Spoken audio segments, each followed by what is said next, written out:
তো আমার মেয়ে কিন্তু খুবই কাঁদছে, তোমরা দেখতে পাচ্ছ। তোমরা কান্না দেখে ভাবছো কি ঘটেছে। তো চলো গাইস, তোমাদেরকে পুরোটাই আমি বলি। তো আমার চ্যানেলে সবাইকে স্বাগত জানাই। তোমরা সবাই কেমন আছো? নিশ্চয়ই ভালো আছো। তো আমিও খুব ভালো আছি। তো মেয়ে যেহেতু পার্কে যেতে খুবই ভালোবাসে, তো বিকেলবেলা ভাবলাম যে অনেক দিন পার্কে যাওয়া হয় না, আমাদের পার্কটা আমাদের বাড়ি থেকে একটু দূরে। তো সেই জন্য মেয়েকে ভাবলাম আজকে নিয়েই যাওয়া হোক।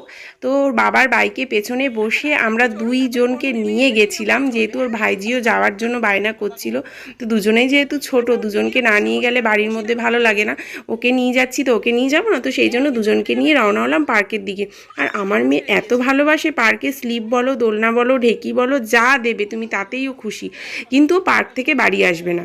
ওই যে পার্কে ও গিয়ে যে কতটা আনন্দ গেছে, ও ছুটে চলে গেছে পার্কে দোলনার দিকে, দোলনায় বসলো। আবার স্লিপে কিন্তু একা একাই উঠে গেছে। স্লিপের সিঁড়িটা তোমরা দেখলে বুঝতে পারবে, ওটা দেখতেই পাচ্ছ স্লিপের সিঁড়িটা কিরম অবস্থায় রয়েছে, একটা সিঙ্গেল সিঙ্গেল রড দেওয়া রয়েছে। ও কিন্তু ওর ওপরে একা একা উঠে গেল। আমার তো খুবই ভয় লাগছিল, অজান্তেও কোন ফাঁকে ওখানে উঠে একা একা স্লিপ দিয়ে নামার চেষ্টা করছে। আমি তো খেয়াল করিনি, এদিকে যেহেতু দিদির দিকে খেয়াল করে রেখেছিলাম। আর ও দোলনায় বসিয়ে দিয়েছে যে ওর বাবা, আর ও দোলনায় একা একা চড়বে। ওর দিদি কিন্তু ওকে দেখে ভয় পাচ্ছে, ও দোলনায় উঠবে না। হ্যাঁ হ্যাঁ, নাট খুলবে না, খুলবে না, খুলবে না। বসে বসে বড়রা, আমি দেখেছি আগের বারে বসতে, অনেক মোটা রড আছে, বসুন। ওগুলো একটু চড়াও, শুধু দোলনা চললে হবে? ঘূর্ণিতে উঠেছে দেখতে পাচ্ছ দিদি। তো অনেক কষ্টে কিন্তু ওকে উঠিয়েছি, ও ভয় পাচ্ছে, ও দোলনাই চড়তে চাইছে না। তো অনেক কষ্টে আমি ঘূর্ণিতে উঠিয়েছি। তো ওখানে ছোট ছোট বাচ্চারাও ছিল, ওর সাথে চড়ছিল। আমি ওই জন্য ভয় পাচ্ছে বলে ওকে ধরে রেখেছিলাম। আমার মেয়ে এদিকে স্লিপে একা একা উঠে গেছে, একা একা। ওই দেখতেই পাচ্ছ একটা করে রড, ও একা একা ওই রড দিয়ে উঠে গিয়ে স্লিপ চড়বে। তো আমি দৌড়ে গিয়ে আমি ওর সাথে উঠলাম। তো কার কার স্লিপ চড়তে ভালো লাগে? সবার নিশ্চয়ই ভালো লাগে, ছোটোবেলায় অনেকেই চড়েছো, আমি তো খুব চড়েছি। তো এই স্লিপটা দেখলাম ওঠার পরে নামতে আর পাচ্ছি না। তো খুব একটা স্লিপারও নয়, খুব একটা খাড়াও নয়। তো স্লিপটা আমি ঠেলে ঠেলে ঠেলে ঠেলে নেমেছি। তো মেয়ে তো পড়ে যাচ্ছিল আগে। তো অনেক ধরে কষ্ট করে আমি নামলাম। বেশ মজাই লাগলো, অনেক বছর পর স্লিপে উঠলাম আবার বাচ্চাদের মতো, বেশ ভালোই লাগলো। ছোটোবেলায় প্রচুর চড়েছি। আর এবারে হচ্ছে মেয়ে ঘূর্ণিতে আবার উঠবে। তো দিদি যেহেতু ভয় পাচ্ছিল আগের বারে, তো এবারে জোর করে আমি দিদিকে বসিয়েছি, বলেছি আমি ধরে থাকবো, তুই বনুর সাথে ওর। তো দুজনে মিলে আমি দুজনকেই ধরেছিলাম, ধরে ঘুরিয়েছি। দিদি তো সমানে চিৎকার করে কাঁদছিল।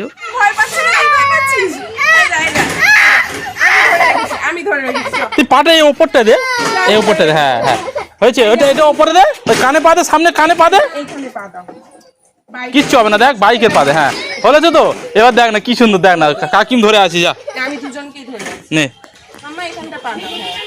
তোর ভয় লাগবে না, কাকিম ধরে আছি। যা তাতে আনন্দ কর না, তাতে বেশ করতে হবে। শুধু এত বড় দিদি হয় এখন কাঁদছে, বোন হাসছে আরো কাঁদছে। ওই দেখ ছোট ছোট ভাইরা হচ্ছে, আরো ভয় পাচ্ছি ভয় পাচ্ছি। সব কিছু সাহস করতে হবে। এবার তাদেরকে ছেড়ে দাও, এবার দুজনকে ছেড়ে দাও, কিচ্ছু হবে না তাতে। দেখলে তো তোমরা, পার্কে নিয়ে এসে আমি যে কি বিপদে পড়েছি কি বলবো তোমাদের। দুজনে দুরকম, একজন হচ্ছে ভয় পাচ্ছে কাঁদছে, আর একজন পার্ক থেকে যাবে না বলে কাঁদছে। দুজনে দুরকম।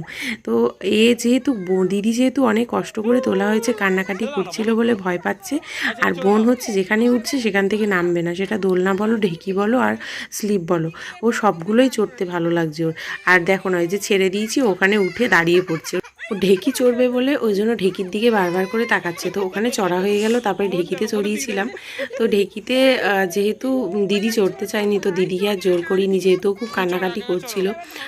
পার্কে নিয়ে যেতে আমার খুবই ভয় লাগে, ও যা কীর্তি করলো। তো পার্কে নিতেই আমার ভয় লাগে, যেহেতু পার্কে গেলেই ও আসতে চায় না, বাড়িতে খুব কান্নাকাটি করে, আমারও ভালো লাগে না। তো বাইকে করে যেহেতু গেছিলাম, ফেরার পথে বাইকে কিছুতেই ও বসবে না, চিৎকার করে কাঁদছিল, প্রচণ্ড কষ্ট হয়েছে আমার ওকে নিয়ে আসতে। তো বাবা আবার ওদিক থেকে ঘুরিয়ে নিয়ে এসে ওর কান্না তারপরে গিয়ে অনেক কষ্টে থেমেছে। তো আমার ফুল ভিডিওটা অবশ্যই দেখবে। আবার তোমাদের সাথে দেখা হচ্ছে নেক্সট ভিডিওতে। ভিডিওটা ভালো লাগলে অবশ্যই লাইক কমেন্ট শেয়ার করে দেবে। টাটা।